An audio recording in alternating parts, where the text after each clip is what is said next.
அந்த சோல்னா பை இருக்குல்ல, அந்த சோல்னா பை வந்து எங்கள் அப்பாவோட கேரக்டரிஸ்டிக். நான் நிறைய காலேஜ் படிக்கும்போது நான் 12th நான் தான் 96%. மெடிக்கல் சீட் வேணான்னு சொல்லி SSNல போனேன். காலேஜுக்கு போனால் ஜாலியாக இன்ஜினியரிங் இருக்கலாம், ஏன்னா அந்த காலேஜ் சொல்லிட்டு தான் உள்ளே போனேன். எல்லாருமே அந்த அடலசன்ஸ் பீரியடில் கொஞ்சம் சில ஓவராக குறும்புத்தனம் இதெல்லாம் ஆட்டம்லாம் போட்டு அந்த அட்டென்ஷன், எல்லாரும் நம்மளை பார்க்குறாங்க, எல்லாரும் நம்ம கிட்ட பேசுறாங்கன்ற அந்த அட்டென்ஷன்லேயே பாதி டைமை வேஸ்ட் பண்ணுறோம். இன்னொன்று அப்போ இன்ஜினியரிங்குள்ளே போனதுக்கப்புறம் தான் தெரிஞ்சது நம்மளுக்கு இன்ஜினியரிங் வரல அப்படின்னு சொல்லிட்டு. அந்த டைமில் தான் வந்துட்டு like I started making short films. அப்படியே நாளே இயக்குனர் அப்படியே உள்ளே போயாச்சு.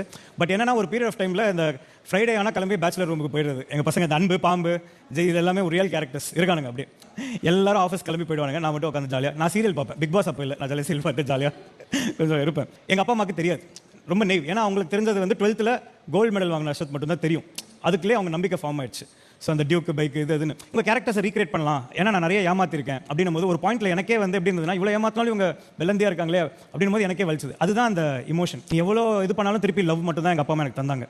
ஸோ அதுவே எனக்கு ஒரு பாயிண்ட்ல வந்துட்டு இதுவாக மாறிச்சு. So dragon was more like a sorry to them. அதாவது இன்னைக்கு வரைக்கும் அவங்க படம் பார்க்கும்போது ஏதோ ஒரு இன்டர்வியூல ஃபோன் பண்ணி கேட்குறாங்க, உங்கள் பையன் எப்படின்னா அப்படியா அப்படின்னு தான் கேட்குறாங்க. உங்களுக்கு இன்னும் நான் அப்படிலாம் பண்ணியிருக்கேன் அப்படின்னு தெரியல. அந்த மாதிரி தான் இந்த அப்பா கேரக்டருடைய அந்த ஜோல்னா பை, எங்கே பார்த்தாலும் ஜோல்னா பை மாட்டு வந்துடுவார். கல்யாணத்துக்கு, காதுக்கு, இதுக்கு எங்கே போனாலும் அந்த பேக்கில் அப்படி என்ன தான் இருக்குன்னே தெரியாது, அதை மாட்டு வந்துடுவார். ஒரு ஸ்டைல் ஸ்டேட்மெண்ட் மாதிரி. அந்த பேக் வந்துட்டு அது ஒரு இமோஷன். அது நீங்கள் படத்தில் பார்த்தீங்கன்னா செகண்ட் வாட்டி பார்க்கும்போது நோட்டீஸ் பண்ணுங்க, அவர் எங்கே போனாலும் அதை மாட்டிட்டு தான் போவார். ரொம்ப அந்த ஷர்ட் பேட்டர்னே வந்து ஒரு மாதிரி தான் இருக்கும். அதில் அழகாக என்னாச்சுன்னா, நான் அவருக்கு வந்து இந்த இவெல்லாம் ஒரு குத்து இருந்தால நாக்க மடிச்சுட்டு அந்த பார்ட்டிலையும் வந்து என்ன பண்ணிட்டேன், அவருக்கு வந்து நீ இருந்தல, அவருக்கு வந்து ஒரு இந்த ஷர்ட்டை கொடுத்துட்டேன். அதாவது கட்டம் போட்ட சட்டை. அவர் வீட்டில் எப்படி இருப்பாரோ அதே மாதிரி. எனக்கு அப்பா அப்படி தான் எல்லாத்துக்கும் வருவார். பட்டு சட்டை எதுவுமே நான் பார்த்ததில்லை. திடீர்னு பார்த்தா அவர் மரியம் ஜார்ஜ் வந்து கேட்குறாரு, எல்லாரும் நல்ல ட்ரெஸ்ஸில் சுற்றிட்டு இருக்காங்க, எனக்கு மட்டும் ஏன் இப்படி ஒரு சட்டை? இல்லை சார், அதான் கேரக்டர். இல்லை, நான் வந்து இங்கே வேலை பார்க்க வந்த மாதிரி இருக்குது, கல்யாணத்துக்கு வந்த மாதிரி இல்லை, என் புள்ள கல்யாணம் இல்லை அப்படின்னு சொல்லும்போது, ஏன்னா எனக்கு இன்னும் கல்யாணம் ஆகல. சொன்னாலும் எங்கள் அப்பா எப்படி வந்துருப்பா எனக்கு தெரியல.